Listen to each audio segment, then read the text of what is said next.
Sir.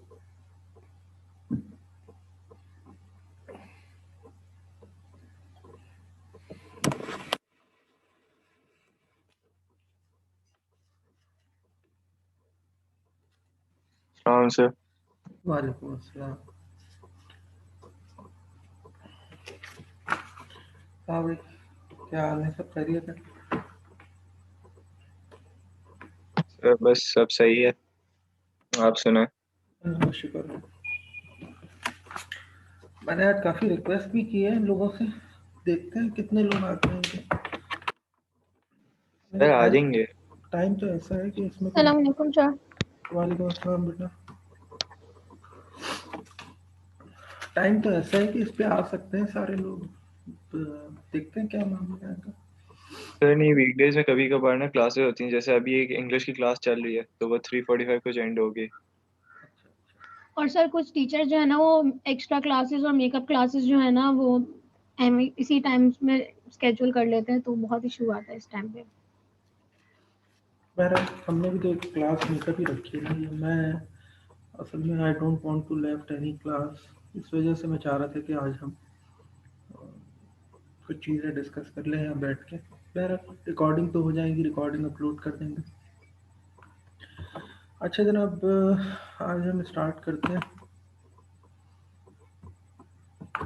जो topic मुझे start करना है that is random variable and it's probability distribution.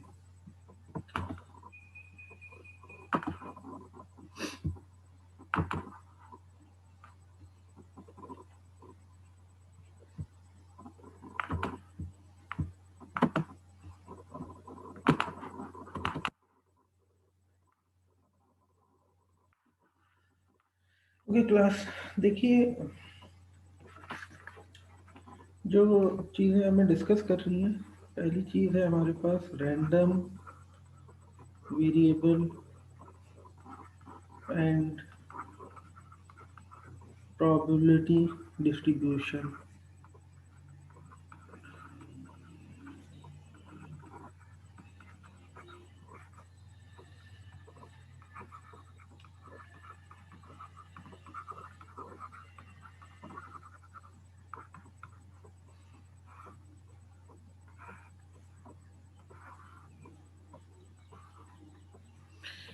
देखिए, हम जब कभी भी कोई रैंडम एक्सपेरिमेंट करते हैं तो हम एक रैंडम सैंपल स्पेस बनाते हैं, ठीक है। मिसाल के तौर पर ये कॉइन है, टॉस किया, हेड आएगा या टेल आएगी, ठीक है। तो इस तरह के एक्सपेरिमेंट को हम रैंडम एक्सपेरिमेंट कहते हैं। इसके नतीजे में हम इन वैल्यूज़ को, इन एक्सपेरिमेंट की कोई वैल्यू असाइन करते हैं। We assign the value of this random experiment, सही है। तो ये जो वैल्यू है ना, ये अगर डिस्क्रीट वेरिएबल की फॉर्म में होती है, तो अगर ये डिस्क्रीट वेरिएबल की फॉर्म में हम असाइन करते हैं तो हम इसको कहते हैं कि रैंडम वेरिएबल की कोई डिस्क्रीट वैल्यू है। तो आप सिंपली हम ये कह सकते हैं कि random variable is a real valued function. Random variable is a real valued function. कोई भी रियल वैल्यू असाइन होगी इसको, is a real, random variable is a real valued function. Real valued का मतलब कोई भी वैल्यू असाइन कर सकते हैं आप इसको, न्यूमेरिक। अगर कंटिन्यूस होगी तो फिर डिस्क्रीट के बजाय कंटिन्यूस डिस्ट्रीब्यूशन हो जाएगी, प्रोबेबिलिटी डिस्ट्रीब्यूशन। और अगर कंटिन्यू डिस्क्रीट होगी तो डिस्क्रीट प्रोबेबिलिटी डिस्ट्रीब्यूशन होगी। तो इसलिए हम ये कहते हैं कि random variable is a real valued function whose domain is, और वो जो वैल्यू हम असाइन करेंगे उसकी जो डोमेन होगी, whose domain is complete sample space. Complete sample space, ठीक है। दैट इज, अगर मैं इसको कहूँ तो हम क्या कहते हैं कि if x is a random variable, if x is a random variable, अगर एक्स कोई रैंडम वेरिएबल है, if x is a random variable and S is the sample space, and S is a sample space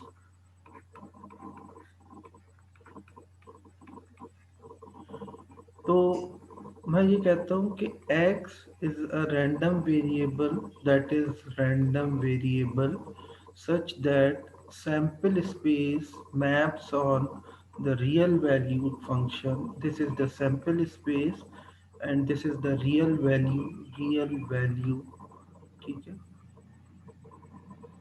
which implies that x of random variable of xi किसी भी event की जो random variable होगा वो बराबर होगा wi के, ठीक है, वेयर xi कहाँ से आ रहा होगा, कॉमन सेंस है हमारा कि सैंपल स्पेस से आ रहा होगा, और wi जो है वो बिलोंग्स कर रहा होगा किसी रियल वैल्यू से, ठीक है।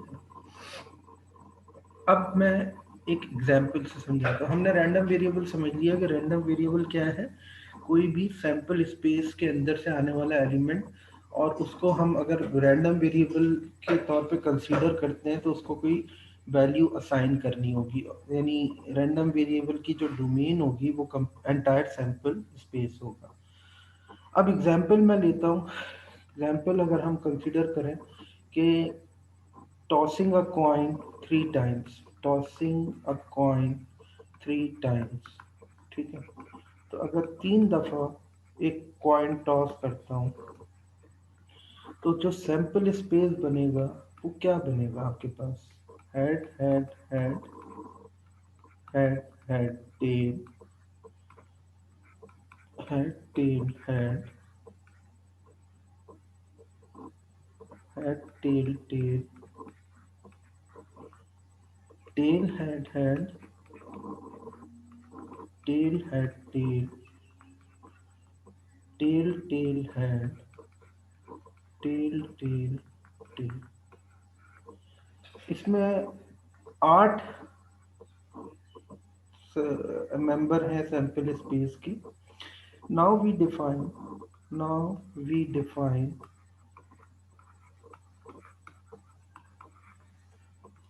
अब हम डिफाइन करते हैं एक रैंडम वेरिएबल x। सर 2 मिनट के लिए ऊपर स्क्रॉल कर दें, मैंने स्क्रीनशॉट लेना है।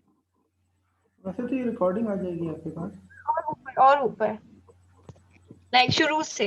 मैंने अभी ज्वाइन किया ना, तो मैं स्क्रीनशॉट ले रही हूँ, फिर मैं बाद में पढ़ लूंगी। देख लें।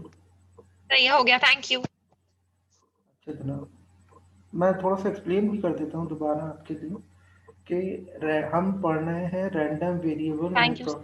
Random variable and probability distribution. Random variable एक सैंपल स्पेस से आने वाला कोई भी एलिमेंट जो होगा उसको हम रैंडम वेरिएबल कहेंगे और इसको कोई वैल्यू असाइन करेंगे। वो वैल्यू अगर न्यूमेरिक इंटीजर है तो उसको हम डिस्क्रीट रैंडम वेरिएबल कहेंगे, और अगर वैल्यू कंटिन्यूस है, पॉइंट्स में भी आ सकती है, तो फिर हम उसको कंटिन्यूस रैंडम वेरिएबल को कंटिन्यूस कहेंगे। अब मैंने एक सैंपल स्पेस लिया और मैंने ये कहा कि कॉइन टॉस करते हैं हम 3 टाइम। तो अगर 3 टाइम कॉइन टॉस करूँगा तो वो जो उसका सैंपल स्पेस बनेगा, ये पूरा जो बना है हमारे पास, this is the sample space, SAMPL, sample space, ठीक है। इस सैंपल स्पेस में अब हम डिफाइन करते हैं, नाउ वी डिफाइन x, ये क्या है, random variable, is equal to, इसको मैं कहता हूँ नंबर ऑफ हेड्स, ठीक। अच्छा, इसमें एक पॉइंट नोट करना है, in any trial, number of heads in any trial, ठीक है। इसको एक मैसेज कर दो, इसका मैसेज आएगा कि क्लास स्टार्ट हुई, बोल दो हाँ हो गई है, ठीक है। अच्छा, एक पॉइंट नोट कर लीजिएगा, ट्रायल क्या होता है, trial means element of sample space. Trial का मतलब यानी हमने कोई ट्रायल किया और 3 दफ़ा कॉइन टॉस किया, तो कहता है कि नंबर ऑफ हेड्स इस वक्त हमारा रैंडम वेरिएबल है, ये जो चीज़ है ये हमारा रैंडम वेरिएबल है। ट्रायल का मतलब क्या होता है, trial means element of sample space, element of sample space, ठीक है। सो हम ये कहते हैं कि अब समझना, अब शुरू हो रही बात असल में। X is a random variable, number of heads किसी भी ट्रायल में क्या क्या आ सकते हैं। तो आप कहेंगे सर नंबर ऑफ हेड्स ये आ सकते हैं, एक कंडीशन ये हो सकती है। तो अगर ऐसा हो रहा है तो हम क्या कहेंगे, हेड कितनी दफ़ा आ रहा है, 3 दफ़ा, ठीक है, हेड हेड हेड। एक और कंडीशन ये हो सकती है, number of heads in any trial, head head tell. यही चीज़ एक और रैंडम वेरिएबल अगर इस ऑर्डर में डिफाइन करें तो हम कह सकते हैं हेड टेल हेड। यही चीज़ अगर हम एक और रैंडम वेरिएबल में डिफाइन करें तो हम कह सकते हैं टेल हेड हेड, ठीक है, इज इक्वल टू कितने हेड अगर हो रहे हैं, एक दो एक दो एक दो, तो क्या हुआ इसका, 2, ठीक है। तीसरी कंडीशन हमारे पास ये हो सकती है कि रैंडम वेरिएबल इस तरह हो कि हेड टेल टेल एक दफ़ा आ रहा है, हेड टेल हेड टेल एक दफ़ा आ रहा है, एक्स टेल टेल हेड एक दफ़ा आ रहा है, तो हम इसको कहेंगे दैट इज 1। इस ये जो वैल्यू असाइन कर रहा हूँ ना, ये असल में डोमेन है सैंपल स्पेस की, यानी ये एच एच एच कहाँ से आ रहा है, सैंपल स्पेस से आ रहा है। और कितनी दफ़ा आ रहा है, 3 दफ़ा आ रहा है, तो मैंने इसको रियल वैल्यू असाइन कर दी 3, तो ये हो गया रैंडम वेरिएबल। और एक आखिरी कंडीशन ये होगी कि tail tail tail is equal to 0, इसमें कोई हेड नहीं आ रहा। तो इस तरह की वैल्यूज को हम रैंडम वेरिएबल कहते हैं, और रैंडम वेरिएबल को कोई भी न्यूमेरिकल वैल्यू असाइन करते हैं, जैसे कि हमारे इस केस के अंदर ये है। So the numerical value of each variable, her random variable की जो न्यूमेरिकल वैल्यू है, सो द न्यूमेरिकल, अब आप ये लिखेंगे कि so the numerical value of each trial, या each variable of each variable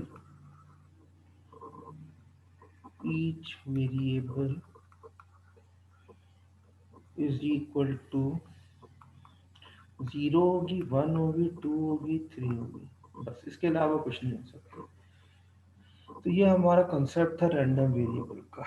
अच्छा, अब अगर मैं ये कहता हूँ f is equal to number of tails, अगर मैं x नंबर ऑफ टेल्स को कह दूँ, if x is equal to random variable इस वक्त नंबर ऑफ हेड के बजाय नंबर ऑफ टेल्स बन जाए, नंबर ऑफ टेल्स बन जाए, तो मुझे कोई बताएगा कि उस सूरत में हमारे पास जो सैंपल स्पेस बनेगा और रैंडम वेरिएबल्स की वैल्यूज आएंगी वो क्या होंगी? 0 1 2 3 सेम होंगी ना सर? प्रधान 0 1 2, जी जी सर, 0 1 2 3 सेम 0 सेम 1 2 होंगी। 3 तो होगी, हाँ, लेकिन क्या ये रैंडम वेरिएबल्स की वैल्यूज किस तरह से चेंज होंगी तुम्हारे ख्याल में? मुसैरा, क्या होना चाहिए, तुम क्या कहोगी? तुम ये कहो कि टेल्स हम के हिसाब से। टेल्स के हिसाब अगर से, हम यार रिवर्स हो जाएगा, तो ये नहीं हो जाएगा tail tail tail is equal to 3, 3 हो सैंपल जाएगा। रैंडम वेरिएबल चेंज होना शुरू हो जाएगा ना। फिर उसके बाद कहोगी तुम x of tail tail head is equal to 2 x of tail head tail is equal to tail x of head tail tail is equal to 2, ऐसे ही होगा, टेल टेल। ठीक है। और फिर उसके यस बाद वही है जो तुम कहोगी कि x of tail head head is equal to x of head tail head tail head is equal to x of head head head head tail. Tail is equal to, क्या साइन करूं, क्या वैल्यू, क्या 1 value आएगी? Sir ये 1 1 एक ही दफा 1। आ रहा है ना टेल, और आखिरी सैंपल स्पेस बन जाएगा yes sir, head head head is equal to head head head 0, ठीक है। 0। तो अब हमने ये देख लिया कि सैंपल स्पेस किस तरह से बनाते हैं, रैंडम वेरिएबल की वैल्यू किस तरह से हम असाइन करते हैं। अब इसको हम इस तरह से भी कंक्लूड करते हैं कि कोई भी ट्रायल जो हो रहा है वो 1 to 1 भी हो सकता है और 1 to मैनी भी हो सकता है। यानी यूं भी हो सकता है, ये भी हो सकता है। समझ रहे हैं ना आप मेरी बात? यानी एक ट्रायल हुआ मिसाल के तौर पे हेड हेड हेड, ठीक है। एक ट्रायल हुआ आपके पास नहीं, ये नहीं हुआ, ये हुआ हेड टेल हेड, ठीक है। और वो head head tell, let suppose, तो दोनों किस पे असाइन होंगे? 2 पे असाइन होंगे ना एक तरह से।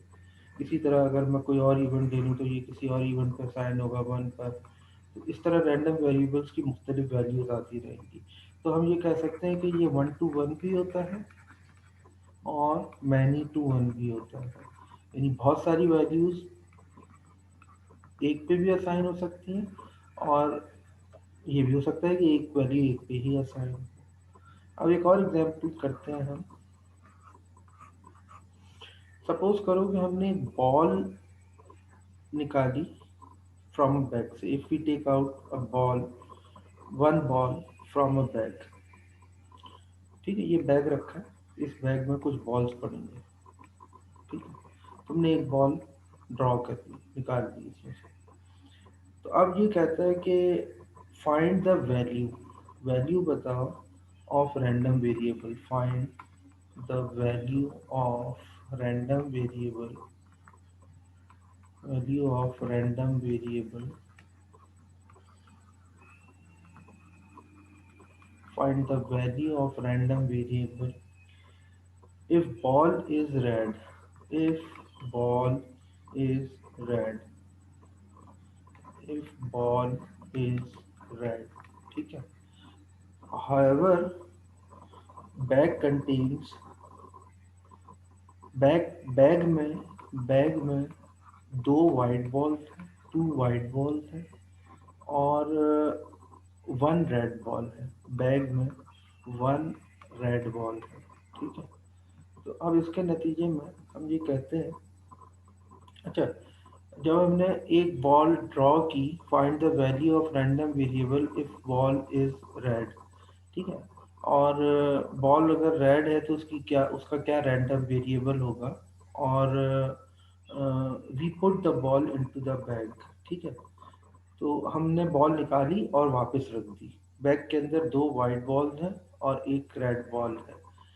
अब देखो, मैं सबसे पहला काम तो ये करूँगा कि एक सैंपल स्पेस बनाऊँगा, ठीक है। उस सैंपल स्पेस में मैं ये कहूँगा कि ये भी हो सकता है कि पहली बॉल वाइट आए और दूसरी बॉल वाइट आए, वाइट वन, W1 सिचुएशन समझिए। एक बैग है, उसमें 3 बॉल्स हैं, 2 वाइट बॉल्स हैं, एक रेड बॉल है। आपने एक बॉल निकाली और वापस रख दी। फिर उसके बाद आपने दूसरी बॉल निकाली, तो वो कह रहा है दूसरी बॉल रेड होगी, इसकी इसका क्या वैल्यू होगी रैंडम वेरिएबल की। तो पहली बॉल निकाली मैंने, ठीक है, वो वाइट आ गई, वापस रख दी। फिर निकाली, दोबारा वाइट आ गई, तो हम क्या कहेंगे, W1, ठीक है। दूसरी सूरत में क्या होगा, हमने पहली बॉल निकाली, वो वाइट W1 हो गई, दूसरी बॉल निकाली, वो W2 हो गई, ठीक है। फिर हम कहते हैं दूसरी बॉल, पहली बॉल निकाली, W2 हो गई, दूसरी बॉल निकाली, W1 हो गई। फिर हम कहते हैं पहली बॉल निकाली, W2 हुई, दूसरी बॉल निकाली, वो भी W2 हुई। फिर हम एक और कंडीशन बनाते हैं, हमने पहली बॉल निकाली, वो W1 हुई, दूसरी बॉल रेड हुई। फिर हमने कहा दूसरी बॉल निकाली, पहली बॉल निकाली, W2 हुई, दूसरी बॉल निकाली, वो रेड हुई। फिर हमने कहा पहली बॉल निकाली, वो रेड हुई, दूसरी बॉल निकाली, वो W1 हुई। फिर हमने कहा पहली बॉल निकाली, वो रेड हुई, दूसरी बॉल निकाली, वो W2 हुई। फिर हमने कहा पहली बॉल निकाली रेड, दूसरी निकाली, वो भी रेड। ये सैंपल स्पेस बन गया, entire, this is the entire sample space, ठीक है। तो अब मैं रैंडम वेरिएबल की वैल्यू असाइन करूंगा x, W1 अगर होगा, ठीक है। x, दोनों वाइट बॉल थी, W1 x, W2 x, W1 x, W2 ठीक है। तो दोनों ही वाइट बॉल्स हैं, दोनों ही वाइट बॉल हैं।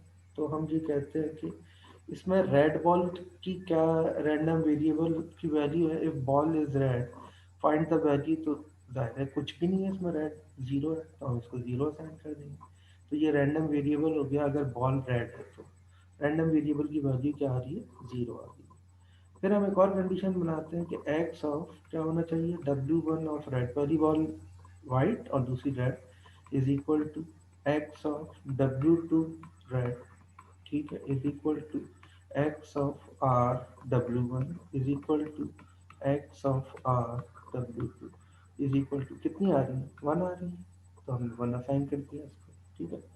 फिर आखिरी कंडीशन हम बनाते हैं x of R R is equal to, दोनों ही रेड है तो two, random variable. Now we, यहाँ तक बात समझ में आ गई? कोई कंफ्यूजन तो नहीं है इसके अंदर? अमल बेटा बात समझ में आ गई? सर हाँ बोलो। जी सर। इट्स जस्ट दैट कि हमने सिर्फ इसकी मतलब हमने जो ये वेरिएबल असाइन किया हमने बस उसकी नेम चेंज की है, बाकी ये सब तो वैसा ही मतलब उसी सेम मेथड से कर रहे हैं ना। हाँ यार, W1 W2 हम वाइट बॉल और रेड बॉल कह रहे हैं, जैसे वहां पर हम हेड हेड हेड और हेड टेल टेल कह रहे हैं। सही, ठीक है। लेकिन इसकी न्यूमेरिकल वैल्यू समझ रही हो कि हम किस तरह से असाइन कर रहे हैं रैंडम वेरिएबल को? Yes sir, yes. बस ये चीज है, ठीक है। अच्छा जनाब, अब हम ये प्रोसीड करते हैं ना, we proceed towards how can we find the probability. अभी तक हम क्या काम कर रहे थे? अभी तक हमने ये जितना काम किया है ना, ये सारा का सारा बेसिकली रैंडम वेरिएबल की वैल्यू कैलकुलेट करना था। हमने अभी तक कुछ नहीं किया सिवाय इसके कि रैंडम वेरिएबल की वैल्यू कैलकुलेट करना सीखी और ये देखा कि रैंडम वेरिएबल की वैल्यू कैसे असाइन की जाती है। अब जो हम काम करने जा रहे हैं वो हम मालूम करने जा रहे हैं probability of random variable, probability of random variable, ठीक है। So what about the probability of random variable? यानी देखो ये टू क्या है? ये तो वैल्यू है ना कि कितनी दफा रेड बॉल का इवेंट अकर हो रहा है, कितनी रेड बॉल्स आ रही हैं। प्रोबेबिलिटी क्या है कि दो रेड बॉल्स आएंगी, ये एक अलग चीज है। दो रेड बॉल्स का आना ये एक अलग चीज है, और क्या प्रोबेबिलिटी है कि दो रेड बॉल्स आएंगी ये एक अलग चीज है। तो अब हम प्रोबेबिलिटी की बात कर रहे हैं। So the probability of random variable, probability distribution of random variable. अब हम पढ़ेंगे probability distribution of random variable. तो हम ये कहते हैं कि एग्जाम्पल में ये एक लेते हैं एग्जाम्पल कि if we toss a coin, tossing a coin 3 times, ठीक है।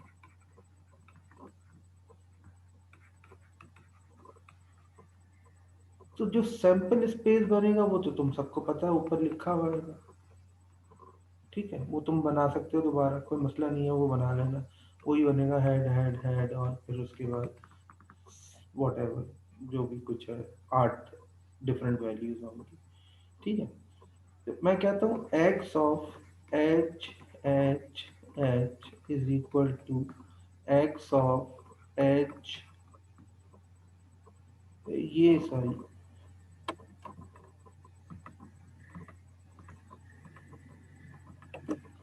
जैसे ये हमारे पास 3 हो गया, फिर इसी तरह x of H H T is equal to, ये हमारे पास 2 होगा, ठीक है।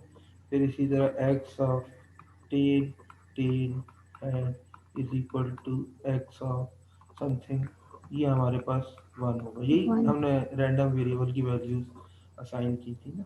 Now we try, now we try to find,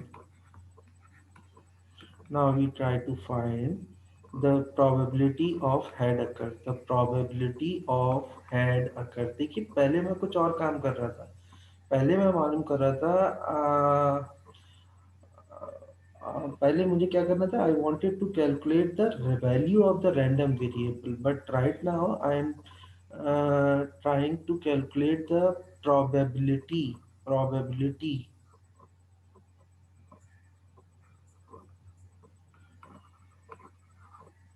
probability of head occurs। इस बात की क्या प्रोबेबिलिटी है कि हेड अकर होगा, ठीक है, हेड अकर होगा। तो देखो मैं इस तरह बनाऊंगा, P means probability, x random variable is equal to 3, यानी 3 टाइम हेड अकर हो रहा है, 3 हेड्स, हेड हेड हेड, ठीक है। तो इसकी प्रोबेबिलिटी बेसिकली क्या होगी, 3 टाइम्स हेड अकर होने की। टोटल सैंपल स्पेस में कितने एलिमेंट हैं, 8, यानी ट्रायल जो हो सकते हैं वो जो एलिमेंट है, एलिमेंट ऑफ सैंपल स्पेस वो 8 है।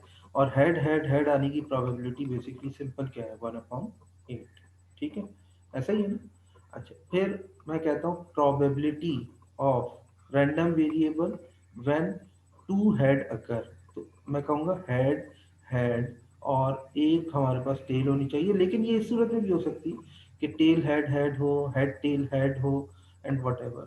तो ये जो प्रोबेबिलिटी है, अगर हम सैंपल स्पेस में जाके देखें तो सैंपल स्पेस में ये जो बन रहा है वो कितनी दफ़ा आ रहा है हमारे पास, ये देखिए 2 हेड की, तो 1 2 3 दफा आ रहा है। 3 दफ़ा आ रहा है, ठीक है। So that probability is equal to 3/8, या आप इसको ये भी कह सकते हैं, 2 हेड्स की जो प्रोबेबिलिटी है वो 1/8 है, प्लस 1/8 है, प्लस 1/8 है। तो ये बेसिकली 3/8 के बराबर होगी, ठीक है। अच्छा, फिर हम ये कहते हैं कि probability of random variable for 1 head occur, ठीक है। तो 1 हेड की जो प्रोबेबिलिटी है वो क्या होगी हमारे पास, that is also equal to 3/8, ठीक है। और अब हम आते हैं आखिरी पार्ट की तरफ, और वो कहता है कि probability of random variable when no head occur, इसका मतलब है नो हेड, अगर कोई हेड नहीं है तो इसकी जो प्रोबेबिलिटी है वो सिंपल 1/8 होगी, क्योंकि एक प्रोबेबिलिटी तो हो सकती है ना, टेल टेल टेल वाली अगर जो प्रोबेबिलिटी है तो उसमें कोई हेड अकर नहीं हो रहा, ये भी तो हो सकता है। और ये कितनी दफ़ा, पूरा सैंपल स्पेस में एक दफ़ा, तो 1/8 इसकी प्रोबेबिलिटी आ गई। यहाँ तक अगर क्लियर है तो हम आगे चलते हैं।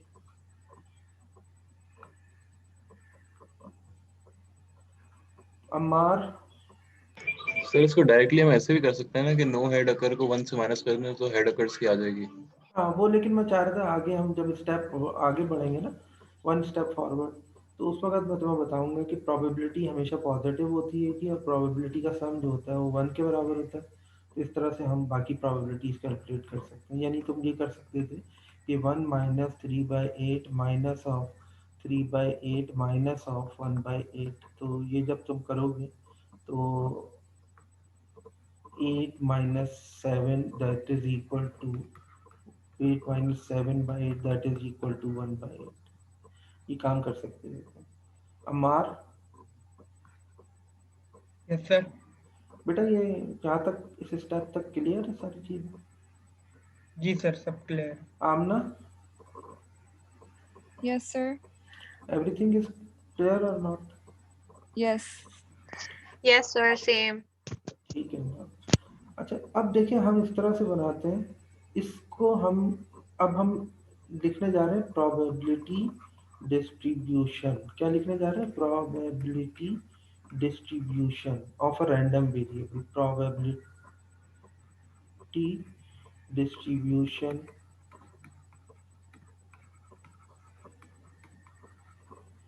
of random variable,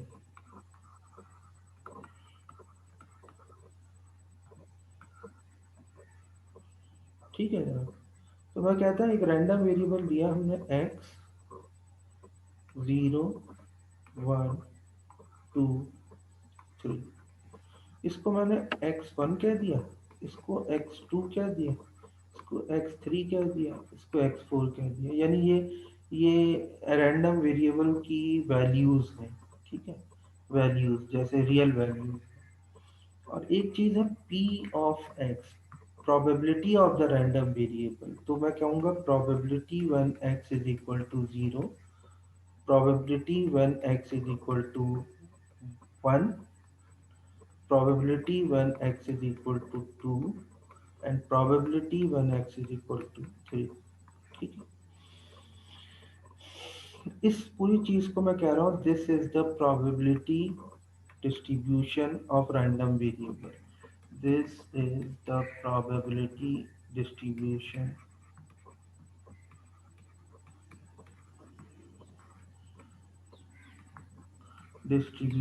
of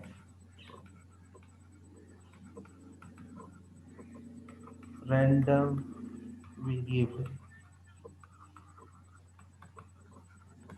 ठीक है जनाब।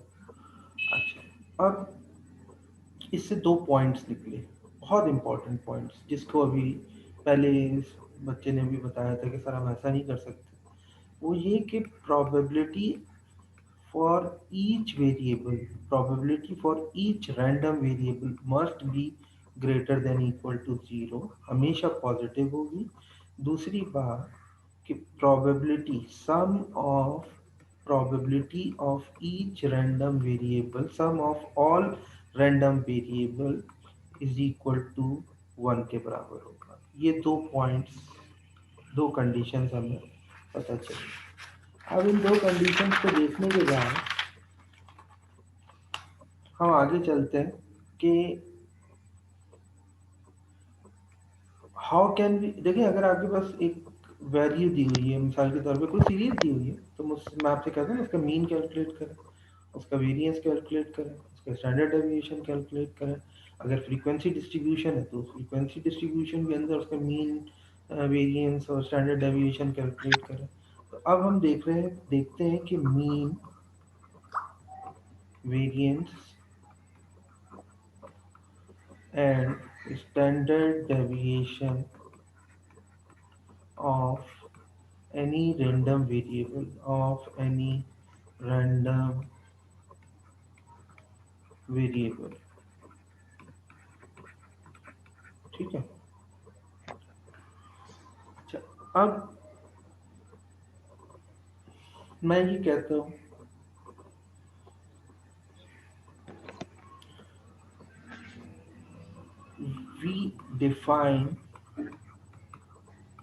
we define the mean, we define the mean for x means any random variable is mu equals to mean of random variable, and that is equal to submission of i1 से n तक xi pi। ठीक है, आपको याद होगा वहाँ जब हम फ्रीक्वेंसी डिस्ट्रीब्यूशन करते थे तो एफ आई एक्स आई करके कैलकुलेट करते थे, but right now we are calculating और we are trying to calculate the mean of random variable. So each variable की जो वैल्यू होगी multiply by for each random variable की जो प्रोबेबिलिटी होगी वो उसके बराबर होगी, x i of p i. तो इससे आप ये कह सकते हैं कि इसका मतलब होगा x1 p1 plus x2 p2 plus x3 p3 plus so on, ऐसे ही होगा ना। ठीक है, तो this is the mean for random variable. इस चीज को हम कहते हैं this is the mean for random variable. ठीक है, this is the mean for the random variable. अब हम आते हैं वेरिएंस पर। सर जी बेटा। ये फॉर्मूला नहीं समझ आया। बेटा कुछ भी नहीं है, मुझे ये बताओ कि रैंडम वेरिएबल क्या है। x1 x2 x3 ये रैंडम वेरिएबल है ना एक तरह से। Yes sir. अब अगर वो कहता है इन तीनों का सम बताओ, तो अगर सॉरी मीन बताओ, तो अगर सिंपल मीन की बात करते थोड़ी देर के लिए निकाल दो ध्यान से रैंडम वेरिएबल, तुम क्या करती है x1 plus x2 plus x3 divided by 3, यही करती है, डिवाइड बाय टोटल नंबर। ऐसे ही करती है। लेकिन इस यस। वक्त हम किसकी बात कर रहे हैं, हम सिंपल नंबर्स के मीन की बात तो नहीं कर रहे, हम तो रैंडम वेरिएबल के मीन की बात कर रहे हैं। तो रैंडम वेरिएबल का जो मीन है वो एफ, जैसे फ्रीक्वेंसी डिस्ट्रीब्यूशन अगर तुम्हारे पास गिवन होती x इज इक्वल टू 1 2 3 4 और f गिवन होती 5 2 3 7 लेट्स सपोज, तो तुम क्या कहती हैं एवरेज कैसे कैलकुलेट होता है? f1 x1 plus f2 x2 plus f3 x3 plus f4 x4 divided by summation of f, ऐसे ही करते हैं। सर हम इसको डायरेक्ट एफएक्स का पहले वो कर लेते हैं। बेटा fx तो उस वक्त करते हैं ना जब फ्रीक्वेंसी डिस्ट्रीब्यूशन होती है, यहाँ तो आपके पास जो गिवन है वो तो रैंडम वेरिएबल गिवन है और प्रोबेबिलिटी गिवन है, ठीक है। सर देखिए f1 इंटू x1 लिखा हुआ है, तो इट इज एज सेम कि अगर हम इसको fx करें तो fx करेंगे तब भी 5 इंटू 1 होना है, और अगर हम f1 x1 करें तब भी हमें 5 इंटू 1 करना है। हाँ बिल्कुल। तो मतलब इंस्टेड कि हम जैसे ये f1 x1 कर रहे हैं तो इससे बेटर है कि हम fx लिख दें। समीशन ऑफ fx लिखेंगे ना, समीशन ऑफ fx। लेकिन तुम f से कंफ्यूज क्यों हो रही हो? f तो मैं तुम्हें उस वक्त बता रहा था जब केस होता सिंपल फ्रीक्वेंसी डिस्ट्रीब्यूशन का। हमारा जो केस है वो फ्रीक्वेंसी डिस्ट्रीब्यूशन का तो केस नहीं है ना, हमारा जो केस है वो तो प्रोबेबिलिटी डिस्ट्रीब्यूशन का केस है। प्रोबेबिलिटी डिस्ट्रीब्यूशन में एक चीज होगी रैंडम वेरिएबल जो x होगा, प्रोबेबिलिटी डिस्ट्रीब्यूशन में एक चीज होगी p जो कि प्रोबेबिलिटी होगी, probability of the random variable. तो उसका जो मीन कैलकुलेट होता है वो इस फॉर्मूले से कैलकुलेट होता है। इसमें क्या इशू है? एक्स आई पी आई का मतलब होगा सारे random variable multiply by probability. यानी अगर तीन, देखो तुम्हारे पास तीन रैंडम वेरिएबल है x1 x2 x3, एक की प्रोबेबिलिटी p ऑफ x1 है, दूसरे की प्रोबेबिलिटी p ऑफ x2 है, तीसरे की प्रोबेबिलिटी p ऑफ x3 है। वो तुमसे कहता है कि इस रैंडम वेरिएबल का मीन बताओ। तुम कहोगे मीन का मतलब है सिंपल i इक्वल्स टू 1 2 3 1 2 3 और पी आई एक्स आई का मतलब क्या रखोगे तुम? p1 x1 plus p2 x2 plus p3 x3, बस सिंपल। ये मीन कैलकुलेट हो जाएगा रैंडम वेरिएबल। p3x3 मेरा ख्याल यानी है हर रैंडम वेरिएबल को उसकी प्रोबेबिलिटी से हमें मल्टीप्लाई करवाना है मल्टीप्लाई और फिर करके उनका सम सम करना होगा देना। सबको। तो फिर सर हम इसको डिवाइड नहीं करेंगे क्या, नहीं जो नहीं जैसे नहीं नहीं मीन में? नहीं बेटा, डिफरेंस है ना, वो सिंपल मीन है, ये probability distribution of a random variable का मीन है, तो फॉर्मूले में डिफरेंस है। ओके सर, ठीक। Thank you. अच्छा, अब हम आते हैं वेरिएंस। वेरिएंस ऑफ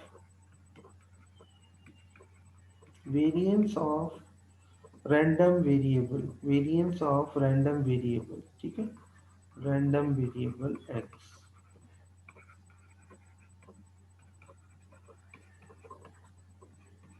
तो मैं ये कहता हूँ वेरिएंस का सिंबल तो ये होता है ना sigma square is equal to, और से देखना, बराबर होगा i is equal to 1 to n x i minus mu का whole square of p i. इसके मैं आगे बताता हूँ, पहले एक पॉइंट पर मैं क्लियर कर दूँ। जो मुझे लग रहा है ना कि पॉइंट ऑफ कंफ्यूजन बच्चों का जो हो रहा है वो ये हो रहा है कि वो उसको कंपेयर कर रहे हैं प्रीवियसली जो कैलकुलेटेड हमारे मीन और वेरिएंस और स्टैंडर्ड डेविएशन के फार्मूलाज थे उससे, और उससे कंपेयर करके ये समझ रहे हैं कि बिल्कुल वैसे ही मीन कैलकुलेट हो जाएगा, बिल्कुल वैसे ही स्टैंडर्ड डेविएशन और वेरिएंस कैलकुलेट हो जाएगी। नहीं, ऐसा नहीं है। कॉन्सेप्ट तो मीन और वेरिएंस का वही रहेगा, लेकिन यहाँ फॉर्मूला इसलिए चेंज होगा क्योंकि हम रैंडम वेरिएबल का मीन और रैंडम वेरिएबल की वेरिएंस कैलकुलेट करना चाह रहे हैं rather than the mean of the frequency distribution और mean of the variance of the frequency distribution. तो इस वजह से ये फॉर्मूलाज भी चेंज होंगे, ठीक है। अच्छा जनाब, हमने ये कहा एक्स आई माइनस म्यू का बार म्यू का whole square of p i, ठीक है। तो इसका मतलब क्या होगा मुसहरा, जरा बताना समीशन किस तरह लिखूं?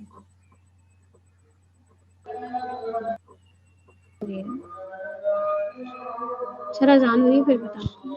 तो एक काम करते हैं, अजान हो रही है, मैं जब तक, जितनी देर में अजान होगी इतनी देर में मैं नमाज पढ़ लूँ, 4 फर्ज पढ़ लूँ, मुझे 2 मिनट लगेंगे, ठीक है। ओके सर, दुआ में याद। Okay okay sir.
Okay, class.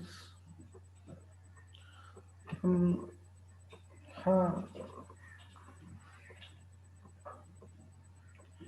इसको हमें क्या कहना चाहिए था आमना?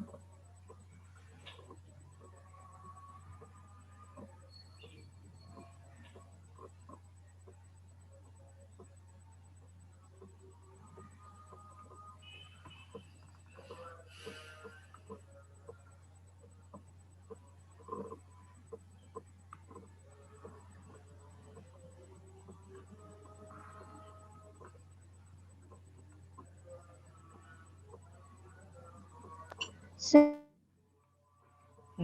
हाँ आमना बोलो, इसको क्या कहना चाहिए हमें, जल्दी बताओ। ये जो एक्स आई के बाद है वो म्यू है ना? ये म्यू म्यू यूँ कहेंगे ना, x1 माइनस म्यू का whole square p1 plus x2 minus mu का whole square p2 plus x1 minus x3 minus mu का whole square of p3 and plus so on, ऐसे ही होगा।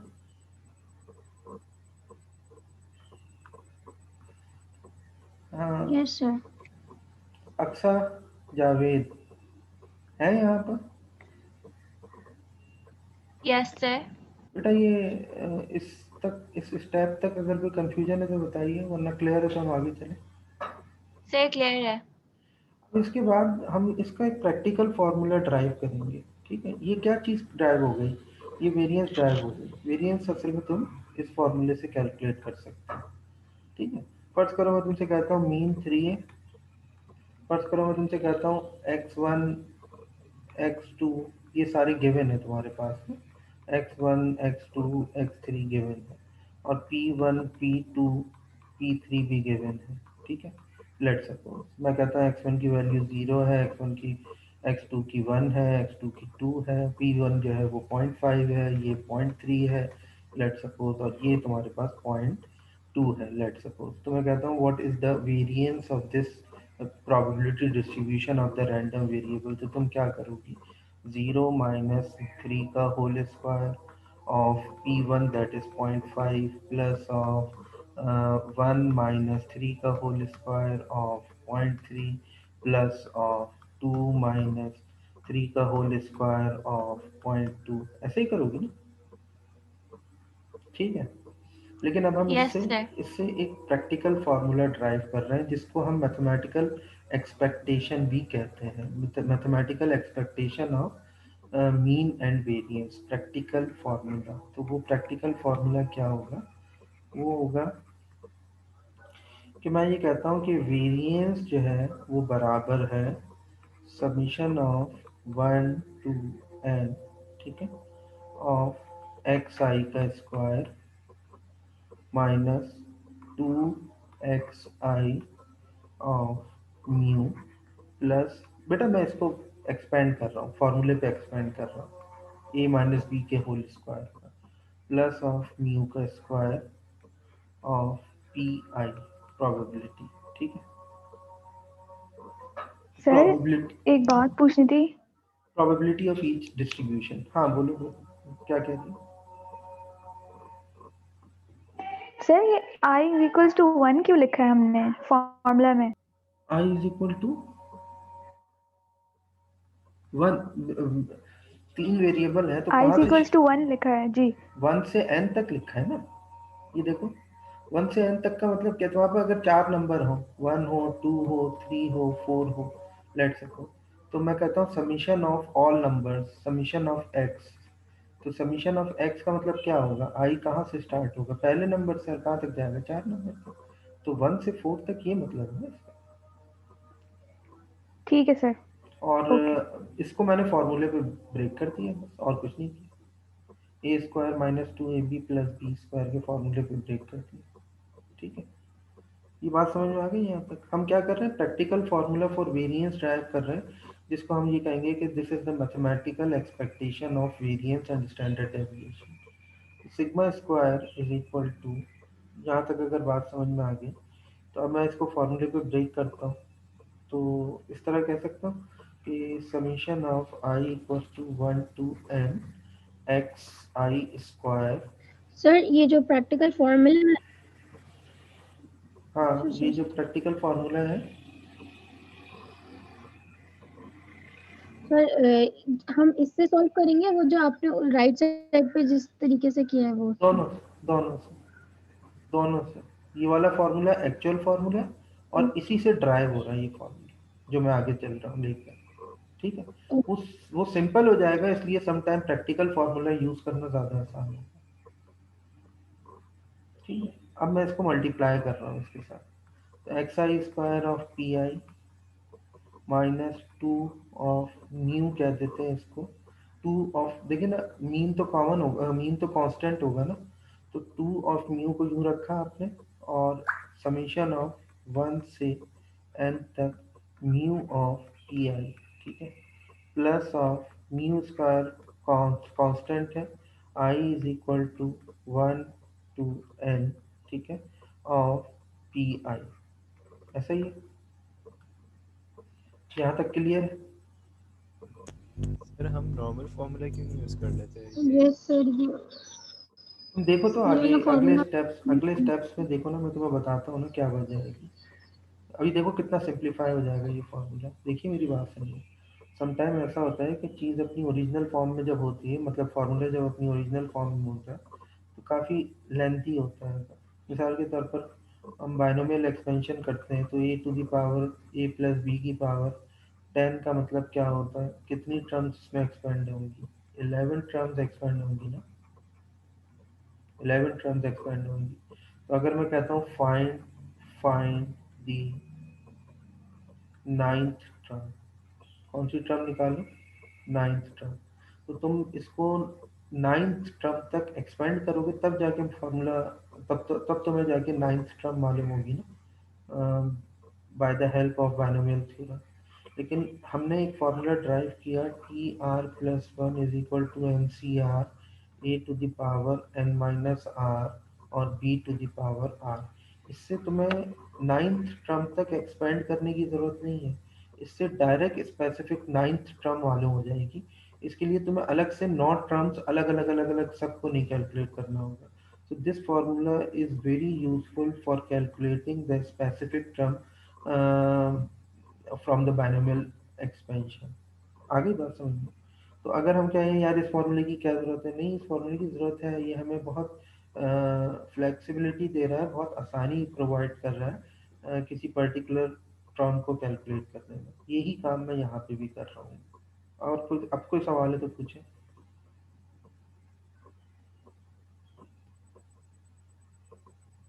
सर ये A N minus are, N जो है वो टोटल नंबर के लिए ना, टोटल नंबर ऑफ टर्म्स के लिए 10 होगा जैसे, और आर जो रिक्वायर्ड है, आर 9 होगा जो जो रिक्वायर्ड नंबर है, जो और बी। स्पेसिफिक। ए और बी तो वो होंगे ना जो यहाँ पर दिए हैं, ए और बी। मिसाल के तौर पे 3x प्लस 5y की पावर 10, तो ए ये हो गया, ये बी हो गया, ये एन हो गया, और आर जो है अगर स्पेसिफिक टर्म तो मैं नाइन्थ टर्म मालूम करनी है तो आर 9 होगा। ये सेकंड टर्म जो आपने लिखा -2 म्यू, क्या? और ये जो आपने एक्सपेंशन जो अभी की है इसकी वेरिएंस वाले फार्मूला की, इसके अंदर जो -2 mu summation of x p i होगा ना? Sorry, of x i p i, x i p i, जी हाँ। और बोले, अब क्लियर है? आगे चले। Yes sir. अच्छा देखिए, अब मैं इसको ये कहता हूँ कि i is equal to 1 to n x i square of p i minus 2 mu. गौर से देखना है इसको, गौर से देखना है इसको। I 1 to n x i p आई, ये किसके बराबर है? ऊपर देख, आई 1 to n x i p आई, ये किसके इक्वल है?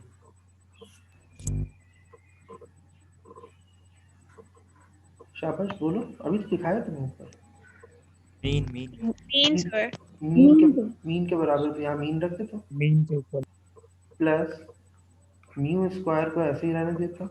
इसको गौर से देखो, ये प्रॉपर्टी याद आ रही है, अभी ऊपर पढ़ाई थी मैंने। सम ऑफ ऑल प्रोबेबिलिटीज किसके इक्वल होता है? मीन मीन वन वन के मीन के वन नहीं, sir sum of all probabilities किसके इक्वल होता है? वन पता नहीं। ये ऊपर बताया तो था, ये देखो। One sir one one one sir one हाँ, सम ऑफ ऑल प्रोबेबिलिटीज जो होता है वो अभी मैंने मैंने यहाँ, भी तो वन बोला था, आपने कहा नहीं। अच्छा 1 से सुना नहीं होगा, 1 के इक्वल होता है, ठीक है। तो sum of all probabilities equals to 1। अब देखो कितना सिंप्लीफाई हो गया। I equals to 1 to n xi square p i minus of 2 mu square plus of mu square, ऐसा ही। So variance is equal to I equals to 1 to n xi square pi minus of mu square, ठीक है। Sir इसके questions कैसे आएंगे? आ रहे हैं आगे, अभी करवाता हूँ क्वेश्चन। सर ये डेरिवेशन याद करनी पड़ेगी? नहीं, समझाने के लिए है बेटा। अच्छा ठीक है। ठीक है, ये हो सकता है कि वहां मैं दे दूं कि drive an expression for the mean and standard deviation and variance of probability distribution of a random variable, तो फिर तुम्हें ये स्टेप्स ड्राइव करने पड़ेंगे। लेकिन फिलहाल इसको थोड़ी देर के लिए भूल जाओ कि याद करना है या नहीं। याद थोड़ी करना है, रटना थोड़ी, तो कॉन्सेप्चुअल है यार, एक एक चीज एक एक स्टेप क्लियर कर रहा हूँ मैं इसको, ठीक है। सही है सर, थैंक यू। तो अब इसको ना हम क्या कहते हैं, इस पूरी टर्म को, इस पूरी टर्म को e ऑफ एक्स स्क्वायर, ठीक है, e of x square minus of e of x divided by mu, where e is the mathematical expectation, where e is mathematical expectation, ठीक है,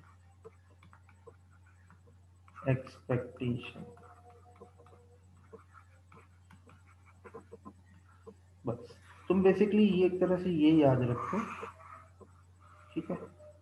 और अगर उसको मैथमेटिकल एक्सपेक्टेशन की फॉर्म में लिखना है तो वो फिर हम इस तरह लिख देंगे, ठीक है।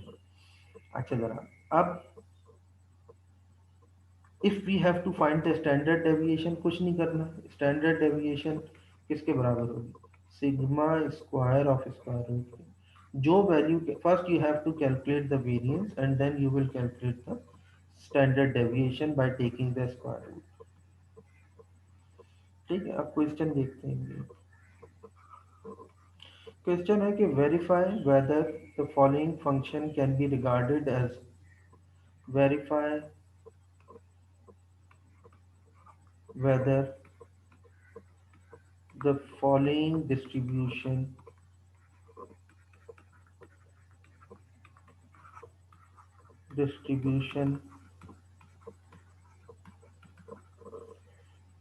can be regarded as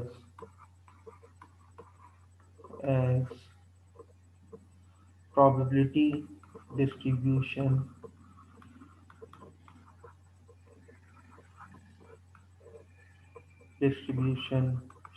function,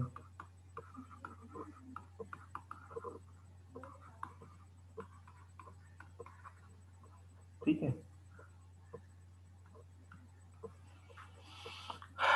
क्या है condition number 1? p of x is equal to probability of any random variable is 1 by 5 when x is equal to 0 1 2 3 4, ठीक है। और probability of random variable is equal to 0 otherwise, ठीक है। कहने का मतलब यह है कि फर्ज करो एक सैंपल स्पेस तुमने बनाया, 4 कॉइन टॉस किए, तो 4 कॉइन टॉस किए तो हेड हेड हेड हेड इस तरह से बनेगा, फिर हेड टेल टेल टेल इस तरह बनेगा। एंड सो ऑन, बहुत बड़ा सा एक सैम्पल स्पेस बनेगा। फिर उनके जो जितने एलिमेंट्स बनेंगे उनको एक न्यूमेरिकल वैल्यू असाइन करोगे, तो सारी तरफ वो कहता है हेड अकर होने की क्या प्रोबेबिलिटी है। तो x इज इक्वल टू एक दफ़ा 4 का बनेगा, एक दफ़ा 3 का बनेगा, एक दफ़ा 2 का बनेगा, एक दफ़ा 1 का, और एक दफ़ा 0 का। तो ये सारी वैल्यूज जो हैं उसने कहा कि 0 1 2 3 4 की जो प्रोबेबिलिटी है वो 1/5 होगी, और बाकी प्रोबेबिलिटी 0 होगी अगर इसके अलावा कोई वैल्यू हो तो। ठीक है, अब वो कहता है ये बताओ कि ये जो फंक्शन है ना प्रोबेबिलिटी फंक्शन, क्या ये प्रोबेबिलिटी डिस्ट्रीब्यूशन फंक्शन होगा या नहीं होगा। तो उसकी कंडीशन क्या है अब हम बनाते हैं। हम ये कहते हैं कि x p ऑफ x, तो x में मैंने कहा रैंडम वेरिएबल 0 है, 1 है, 2 है, 3 है, 4 है। 0 की प्रोबेबिलिटी क्या है 1/5, 1 की प्रोबेबिलिटी क्या है 1/5, 2 की प्रोबेबिलिटी क्या है 1/5, 3 की is also 1/5 and 4 is also 1/5। ठीक है, तो अब अगर हम ये कहते हैं कि if the given probability function, if the given probability function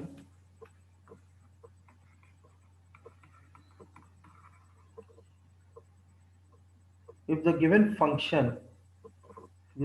function can be regarded as ठीक है, can be regarded as the probability distribution function। ठीक है, तो p of xi must be greater than equal to 0, तो वो 0 से greater than और equal to होने चाहिए। सारी प्रोबेबिलिटीज आपके पास क्या नजर आ रही है आपको, पॉजिटिव है, तो फर्स्ट कंडीशन सेटिस्फाई हो रही है। और दूसरा क्या बताया था उसने कि i is equal to 1 to n summation p of i is always equal to 1। तो अगर आप सबका समीशन निकालते हैं तो 1/5 1/5 1/5 1/5 and also 1/5 that is equal to 5/5। तो दूसरी प्रॉपर्टी भी सेटिस्फाई हो रही है। तो इस फंक्शन को हम कंसीडर कर सकते हैं as a random probability distribution of a random variable। ठीक है,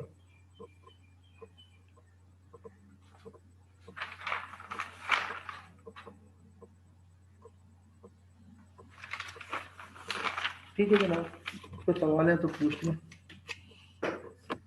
जो मैं चाह रहा था क्लास कंडक्ट करना वो मैंने क्लास कंडक्ट कर ली, और बहरहाल स्टूडेंट तो ज़्यादा नहीं आए, 24 स्टूडेंट से स्ट्रेंथ हमारी ज़्यादा है, लेकिन एनीवेज ये ज़्यादातर वही स्टूडेंट हैं जो वैसे भी नहीं आते क्लास के अंदर। इन सबको मेरी ये वो है एडवाइस है कि सब लास्ट क्लासेस चल रही हैं, टॉपिक्स भी डिफरेंट हैं, लिहाजा आना शुरू कर दें क्लास के अंदर। कोई सवाल है तो पूछ ले, वरना फिर हम यहीं से कंटिन्यू करेंगे नेक्स्ट लेक्चर। जी बेटा। Thank you sir. सर ये जैसे कि हमारे पास जो इस दफ़ा कंडीशन दी हुई थी वो थी कि random variable is equal to 1/5।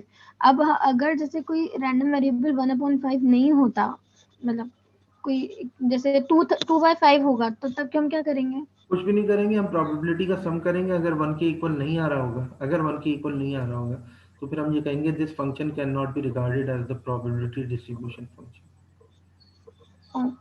मतलब if it is equal to 1 then it is regarded as probability distribution function, function otherwise of no। A random variable, हाँ बिल्कुल। ओके सर, ठीक है, ओके जनाब। सर जो आपने अपना ड्राइव की लिंक शेयर की थी व्हाट्सएप पे, जिसमें प्रैक्टिस क्वेश्चन प्रोबेबिलिटी के रैंडम वेरिएबल कितना है? हाँ, रैंडम वेरिएबल के अब मैंने उसमें डिफाइन नहीं किए, वो आपको मैं प्रैक्टिस क्वेश्चन शेयर कर देता हूँ अभी। तो वो अलग से देंगे आप, वो उसके अंदर सिर्फ नॉर्मल प्रोबेबिलिटी है ना जो आपने शेयर की थी पहले? हाँ, नॉर्मल प्रोबेबिलिटी। ठीक है, ओके जी, अल्लाह हाफिज़। Thank you so much sir. Allah हाफिज़। अल्लाह हाफ़िज़ सर। अल्लाह हाफिज़। अल्लाह हाफ़िज़ सर। अल्लाह हाफिज़ बेटा।